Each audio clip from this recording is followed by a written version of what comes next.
ID ბარათების უფასოდ გაცემის აქცია გრძელდება. აქციის ფარგლებში ქვეყნის მასშტაბით ახალი პირადობის მოწმობა 102.476 მოქალაქემ უკვე მიიღო. საქართველოს იუსტიციის მინისტრის ინიციატივით ID ბარათის აღება უფასოდ 16 წლის ასაკის ზემოთ იმ პირებს შეუძლიათ, ვისაც აქამდე ID არ ქონიათ. აქცია 20 ივნისის შაბათ გრძელდება. პირადობის მოწმობის აღება თუმცა თბილისში შაბათ-კვირის შაბათაა შესაძლებელი.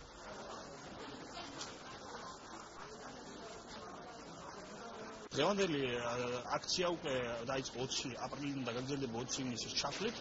აღნიშნული აქციის ფარგლებში საქართველოს 102.000 მოქალაქემ უკვე ისარგებლა.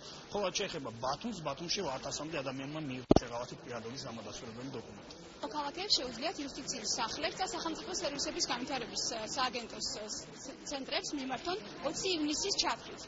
მოქალაქე მოგმართავს ადგილზე გადაიღებს ფოტოს, ის გათავისუფლებულია როგორც პირადობის მოწმობის, ასევე ფოტოს საფასურისაგან და ბანკის მოსაკრებელისაგან.